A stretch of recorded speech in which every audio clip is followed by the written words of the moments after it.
আপনি প্রশ্ন করেছেন আয়নাঘরের আইডিয়া কে দিয়েছিল। হ্যাঁ, আইডিয়াটা দিয়েছিল আমার বিয়াই তারেক সিদ্দিকী। সেই সব কিছু করেছে। গুলি করে মারার দরকার কি? ক্রস ফায়ার দিলে বেশি লোক জানাজানি হচ্ছে, সমালোচনা বেশি হচ্ছে। সেদিন থেকে শুরু হলো এই নতুন পরীক্ষামূলক পরিকল্পনা। একটা ছোট্ট ঘর, 3.5 বাই 3.5 ফিট। ওইখানে নিজের কোথাও ভালোভাবে শোনা যায় না। হ্যাঁ, আমরা প্রথমে কিছু বিরোধী নেতাকে তুলে আনলাম, এই বিএনপি, জামাত, ছাত্র শিবির, ছাত্রদল, কিছু সাংবাদিক। ওদের দেখা হলো সেই আয়না ঘরে। প্রথমে কয়েকদিন ওরা দেয়ালে ঘুষি মারত, আমাকে ভিডিও কলে দেখানো হলো, ভিডিওকে আমাকে দেখানো হলো।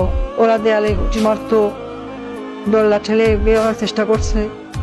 তারপর কিছুদিন দেখি শুধু উপরের দিকে তাকিয়ে থাকে। তারপর এক সময় ক্লান্ত হয়ে শুধু উপরের দিকে তাকিয়ে থাকতো। প্রথম কিছুদিন কেউ বুঝতে পারতো না কতটা সময় গেছে, কয়দিন তাদের আটক রাখা হয়েছে। খাবার অনেক কম দেওয়া হতো, খাবার কম দিতে বলতাম, পানিও খুব সীমিত। কেউ কেউ নিজের আয়নায় নিজের প্রতিবিম্বকে দেখে শত্রু মনে করত, নিজেকেই আক্রমণ করা শুরু করলো। নিজের দেয়ালে নিজের হাত দিয়ে ঘুষি মারলো, হাত রক্তাক্ত করলো। আমার সবচেয়ে সুন্দর দৃশ্য ছিল যখন একজন সাংবাদিক, কি যেন ওর নাম, হ্যাঁ মাসুদ, নিজের মুখ দিয়ে নিজের মুখের চামড়া ছিঁড়ে ফেলা চিৎকার করছে। আমার পছন্দ হলো।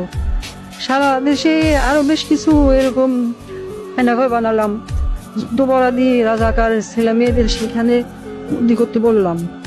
মাঝে মাঝে 2-1জনকে ছেড়েও দিতাম।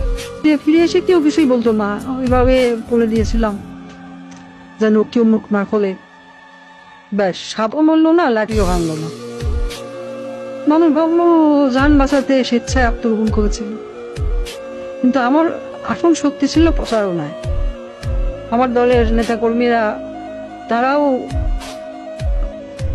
এই ব্যাপারটা বিশ্বাস করতে পারে না। সত্যকে আমরা এমন ভাবে ধামাচাপা দিয়েছি কেউ বিশ্বাসই করতে পারছে না আয়নাঘর আসলে ঘর বলতে সত্যি কিছু ছিল।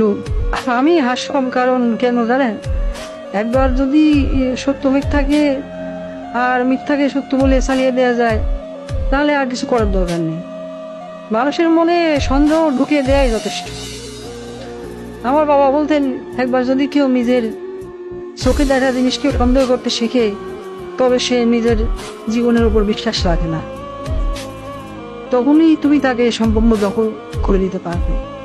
আমি তাই করেছি। আমি তাদের মনের উপর শাসন করেছি। আমি তাদের কল্পনাকে বন্দী করেছি। রাস্তায় আজও মানুষ সন্দেহ করে আয়না ঘর বলে সত্যি কিছু ছিল।